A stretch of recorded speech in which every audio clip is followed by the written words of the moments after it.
There's a difference between do it yourself and do it for a living. At the Home Depot, we get that. And we're here to help pros get the job done with the products and brands you trust. Technology to keep your job on track. Job site delivery to save you time. And bulk pricing on over 4,000 items every day to save you money. When you've got a job, we're on the job. The Home Depot. More saving, more doing.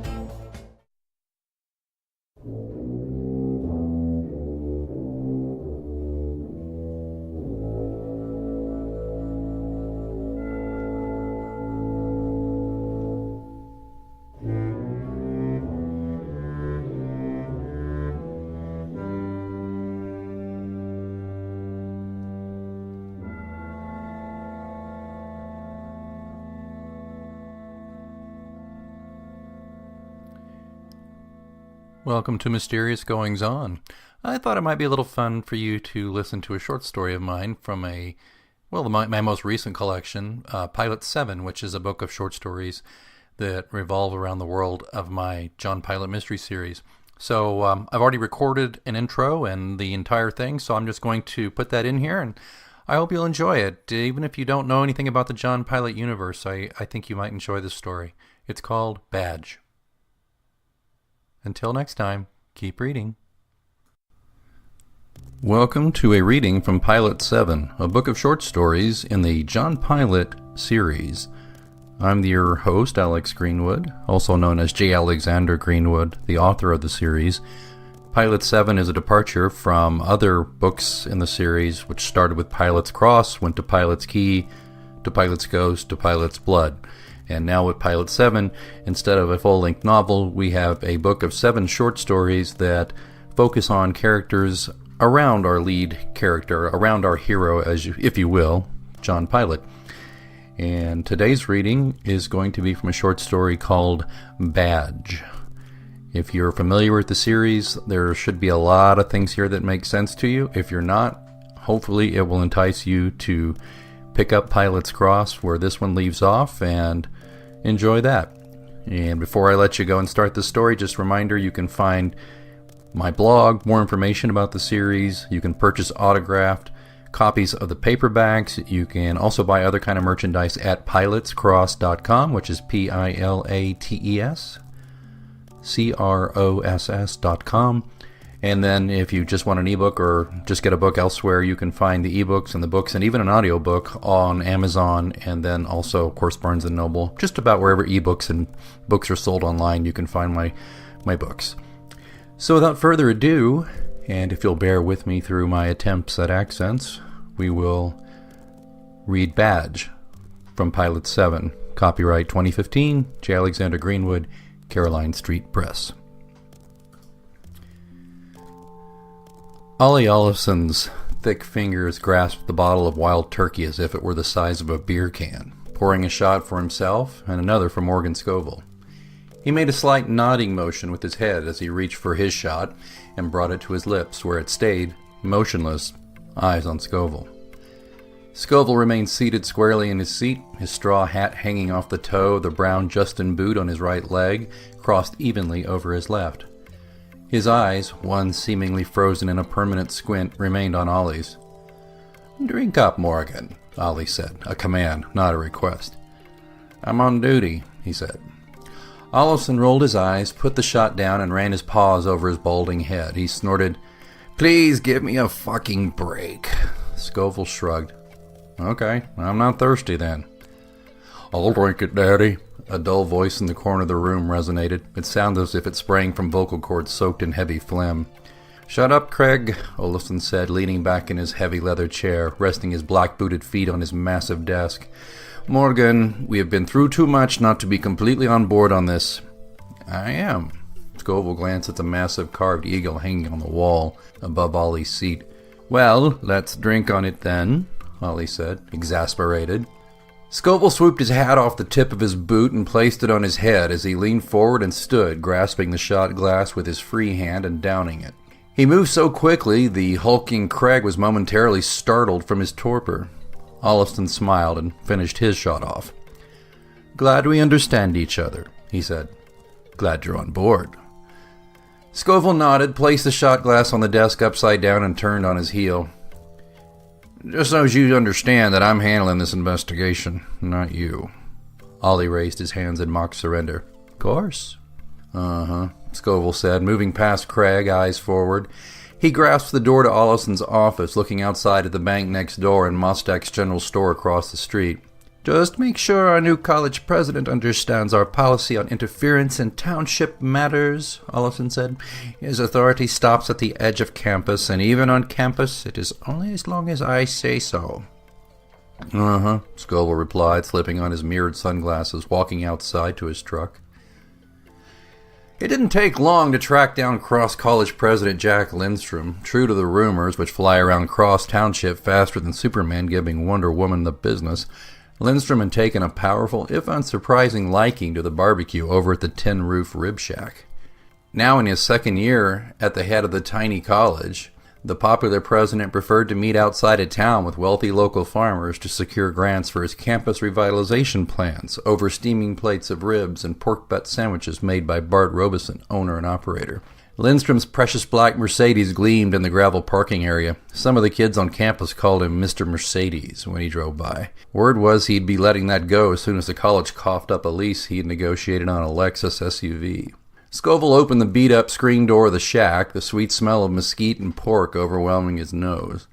He scanned the room, noting the faces of dozens of barbecue fiends dotting the room, stuffing their mouths with brisket, ribs, pulled pork sandwiches, and burnt ends served on butcher paper with cheap plastic tumblers of iced tea and soda. Beers would be great with the queue, but Ollie Ollison owned the Brown Betty Roadhouse down the road a bit and made sure that Robeson didn't even think of serving any competing booze. Scovill didn't have to look hard for his troublesome president. Lindstrom was holding court with his right-arm man, Dick Scheffler, at a table dead center in the shack's dining room. Dining room was a bit of a euphemism. It was mostly a collection of weather-beaten old picnic tables under a large tin lean-to. Just a few yards away were the three massive cast-iron smokers Bart Robeson had operated to the delight of locals for nigh on 25 years. Scovill caught the eye of Otis, one of Robeson's employees, bussing a table. Otis, his black skin gleaming with sweat, nodded and went about his business of clearing rib bones, sauce-stained paper towels, and drink tumblers. "Sheriff! Hey there!" Lindstrom said, his smile broadening as he wiped barbecue sauce from his goatee. Dick Scheffler waved, his half-smile betraying a wariness Scovill noted for future reference. "Dr. Lindstrom," Scovill said, sidling over to their table. "Mind?" "Please," Lindstrom said, gesturing for Scovill to sit.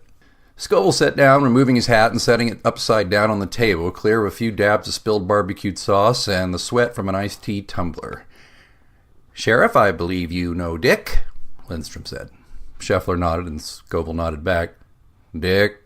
So, you going to have some of this?" Lindstrom said, picking up a pork rib. "My latest addiction."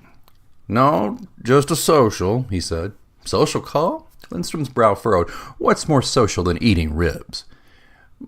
"Bit of a long drive for a social call," a voice said from over Scoville's shoulder. "Especially if you don't know our president was going to be here, Morgan."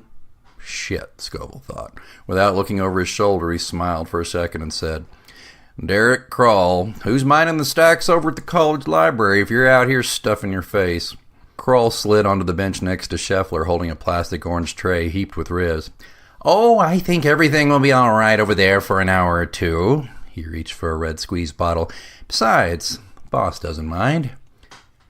"You're going to put sauce on those ribs without even trying them?" Scovill said. "Roby sees that, he'll be insulted." "What he doesn't know won't kill him," Kroll said, upending the bottle and squeezing a copious amount of sauce on the ribs.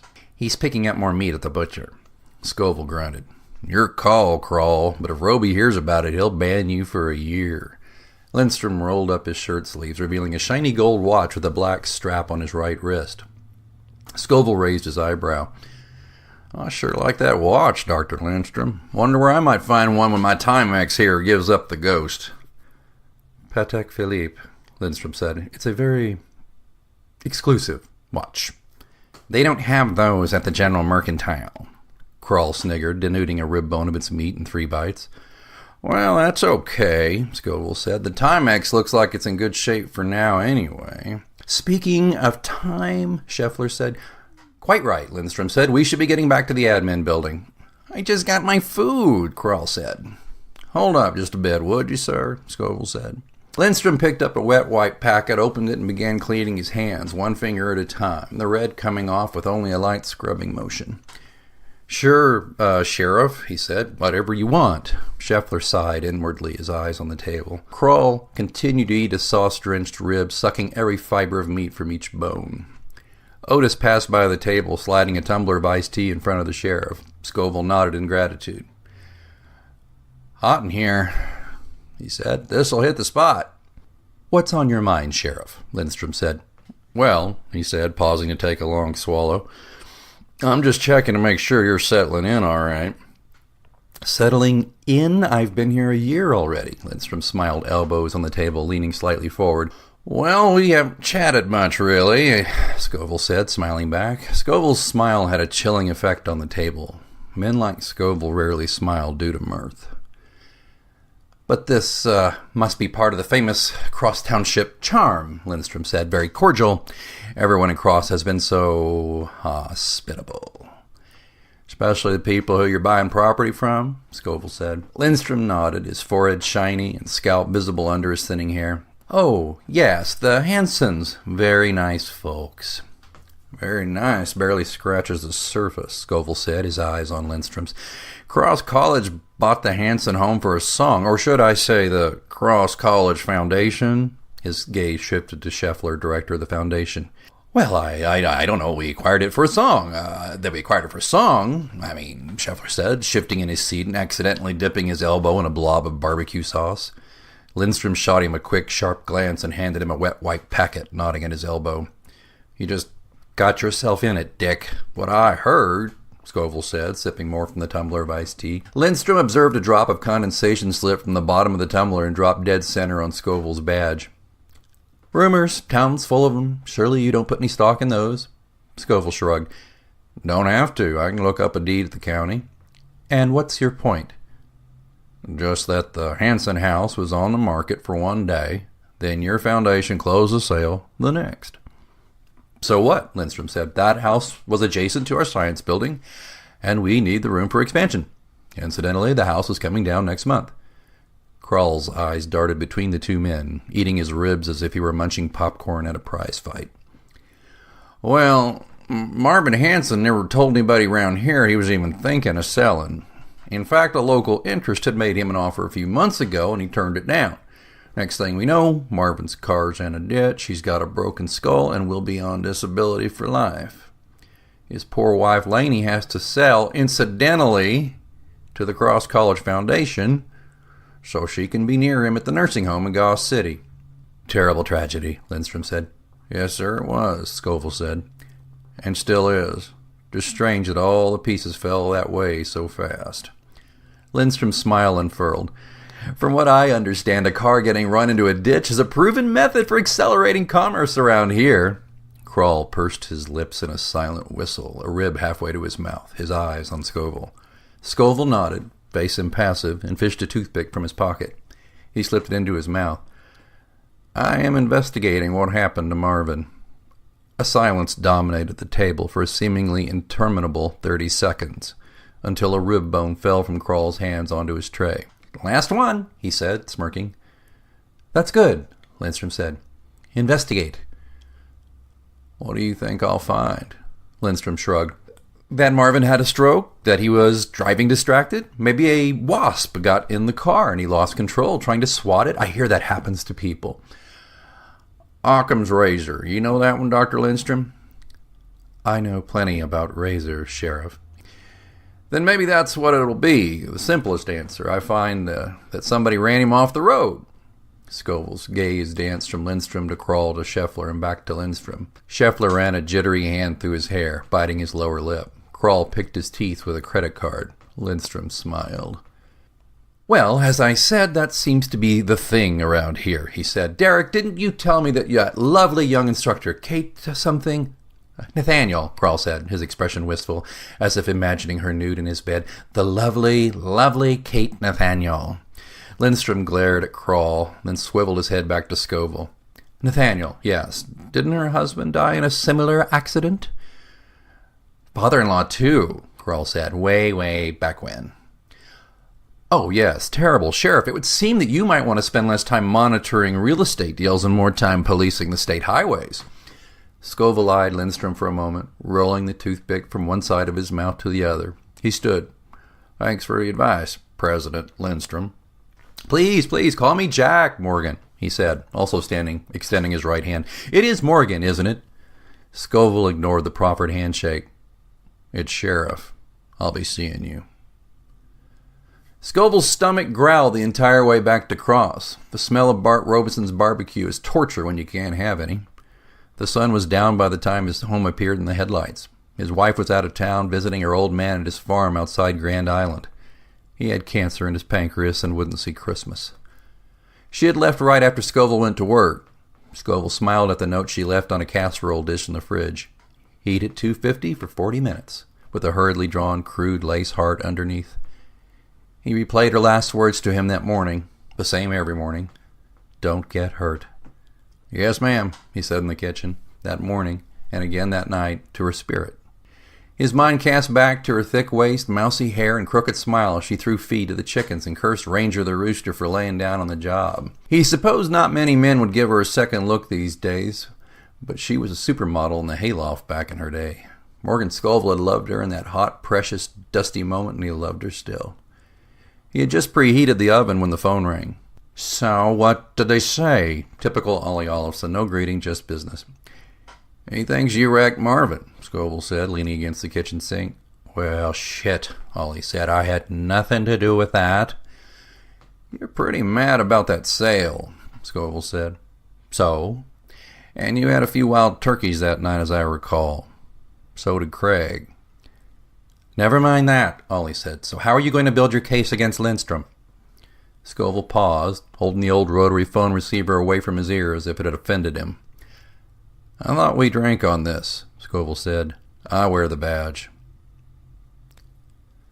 Lenny, you up? Scovill bellowed into his telephone, drinking coffee from a chipped cup and looking at the chicken coop through his kitchen window. A sigh. Yeah, Sheriff, I'm up. Scovill knew that his deputy, Lenny, was stroking his beard and fumbling through the cans of beer on his nightstand in search of a pack of cigarettes. The sound of tumbling of empty aluminum confirmed this. A long night? Aren't they all, boss? Need you to do me a favor today if you can, Scovill said. Lenny knew that the phrase, I need you to do me a favor, was Scovill speak for here are your orders. Sure, boss, Lenny said, flicking his bick. What's the word? I need you to go over to the college today and make sure the fire system is working. Huh? Just go test it, around 10 or so, for about 2 hours.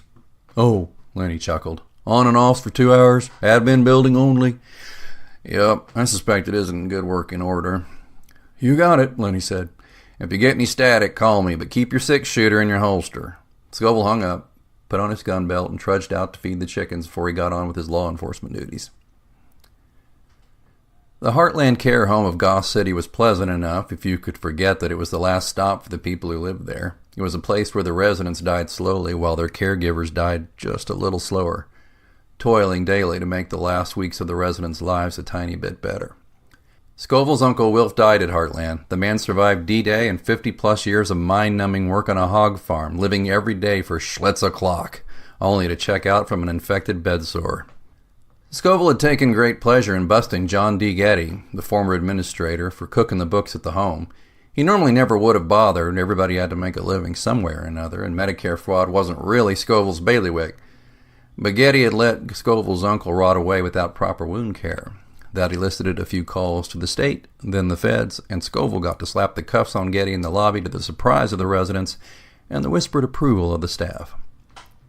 The new administrator was Yvonne Robinson, a curvy bleached blonde of 35 with a penchant for press-on nails and crowns formed by Aquanet and the ministrations of a fat plastic goody comb.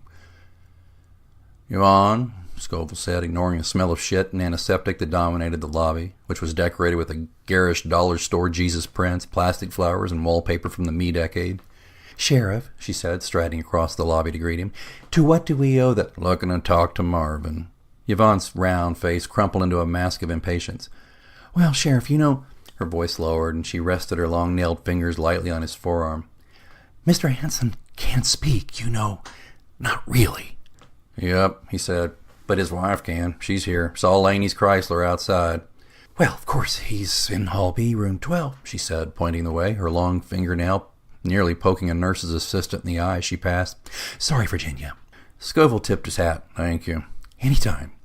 Hey, how's John doing in El Reno?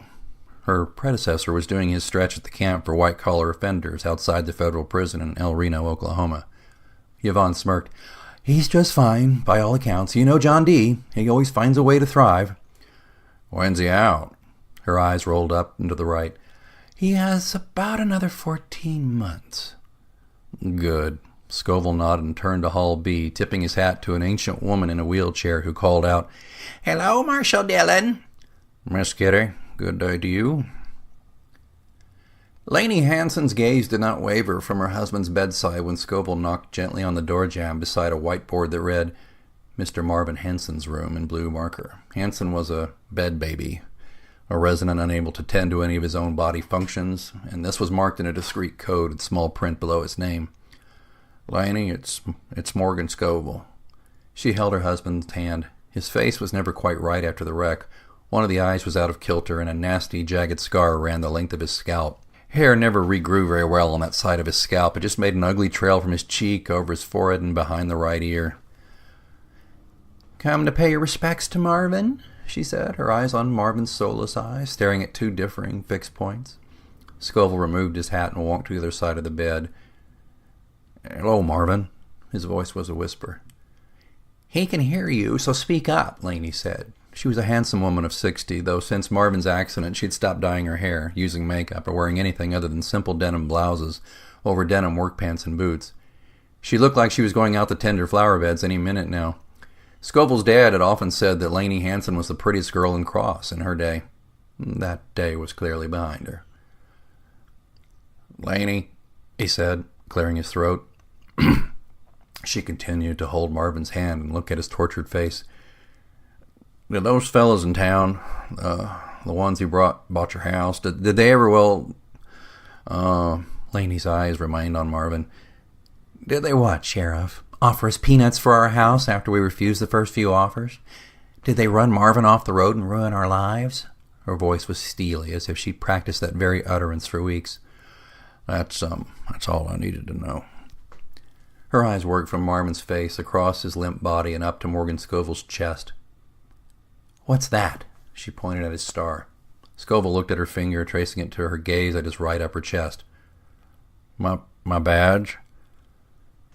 When your daddy wore that badge, nothing like this would have ever happened. Your daddy protected us. His eyes fell away, back to her husband's face, never once meeting Morgan's. Marvin Hanson's left cheek twitched a moment. He murmured something unintelligible and fell back into his trance. Scovill wordlessly, quietly edged away from the bed to the door. Laney, I'll make 'em pay, he said in the doorway, his voice faltering. Get out, Morgan. Sheriff, that guy Lindstrom's madder than Craig was that time you locked him in the shitter with that skunk, Lenny roared into the phone over the sound of the fire alarm. He never did know it was you, but boy was he mad. What's Lindstrom saying? His face is all red, and after about half an hour he walked up to me and he said he wanted me to tell you that this was Bush League bullshit and this was strike 2. Strike 2? What was strike 1? He wondered aloud. Huh? Sorry, hard to hear you over the bells, Lenny said. Then he went in his office for a while, and then about 20 minutes ago he left with that Dick guy. You want me to stop? Give it another half hour. Talk to you later. Scovill hung up his car phone as he sat in the parking lot of Heartland Care. He looked ahead a moment, through the windshield and past the shirtwaist-style building with its distinctive hub-and-spoke design. The phone rang again.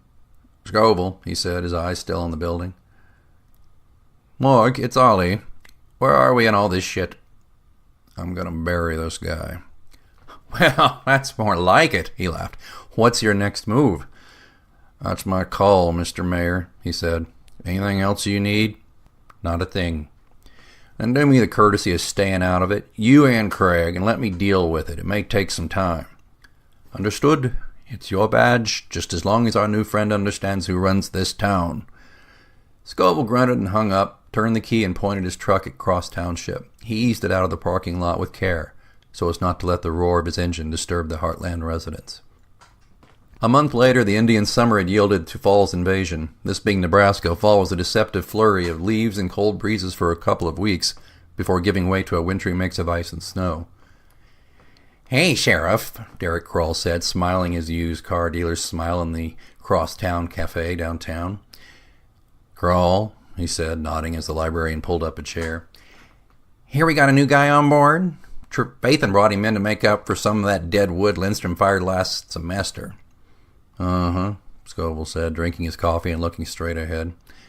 Kroll leaned in conspiratorially. "Ollie, thinks he could be useful in irritating Jackie Boy." Scovill harumphed, looking away. "Ollie thinks you ought to go by and introduce yourself. Maybe scare the shit out of him a little. Throw him off balance. But get a feel for him. See if he may be useful." Scovill nodded. "He's in faculty housing. His name's Pilate, like in the Bible, John Pilate. Maybe you want to go pay him a visit." "Get away from me." Kroll smiled and wordlessly rose from his seat. Scovill put his coffee cup down, pondering what to say to his wife when she got home from Grand Island with her father's body. Her coming home, him heading for Griff Nathaniel's mortuary. It would be a few more hours yet, and he dreaded the empty house and the waiting. Jack Lindstrom and Dick Scheffler walked into the diner. Scovill stood, hands hitched on his belt. Lindstrom's ears were red from the cold, his eyes dead and boring into Scovill. "Sheriff," he said. "Cold out there?" "Gonna get colder," Scovill said. Scheffler, as was his way, hung back and smiled as if he were a spectator to two long-lost friends he did not know, chatting. "I hear it's going to be a long winter," Lindstrom said. "I hope we make it to spring." "We're not all going to make it," Scovill said. "We're not all supposed to." Lindstrom looked at Scovill a moment, as if restraining himself from responding the way he truly wished to. Instead, he said, "If you'll excuse me, I have to meet with some community leaders about my cross-college expansion campaign. We're growing every day, you know. Going to turn this place around." "Buy any new houses lately?" Lindstrom ignored the crack and walked away, he and Scheffler converging on a table of city fathers, making jokes about the cold and shaking hands. Scovill shrugged into his down jacket, dropped $1 on the counter, and walked out to his truck. He would make a stop at faculty housing before he went home to wait for his grieving wife. That was Badge, a short story from Pilate 7, a new book of short stories about the John Pilate Mysteries series, and I hope you will check it out at pilatescross.com or at your favorite online book retailer, including Amazon, Barnes & Noble, Kobo, Apple iBookstore, etc., etc. I'm J. Alexander Greenwood. I appreciate you listening. Thank you so much, and I'll talk to you next time.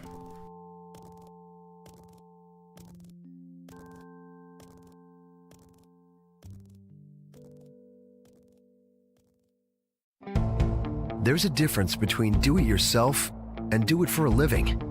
At the Home Depot, we get that. And we're here to help pros get the job done with the products and brands you trust. Technology to keep your job on track. Job site delivery to save you time. And bulk pricing on over 4,000 items every day to save you money. When you've got a job, we're on the job. The Home Depot. More saving, more doing. Napa know-how. It's Love Your Car Month at Napa. And to show your car the love, get a Napa bucket for $2.99 and save 20% on almost everything you can fit inside, like car wash, car wax, and tire shine. So save some cash and look good doing it by getting 20% off with the Napa bucket. Quality parts, helpful people. That's Napa know-how. Napa know-how. At participating Napa Auto Parts stores, exclusions apply. Minimum 3 items may not be combined with other offers. Offer ends 4/30/19.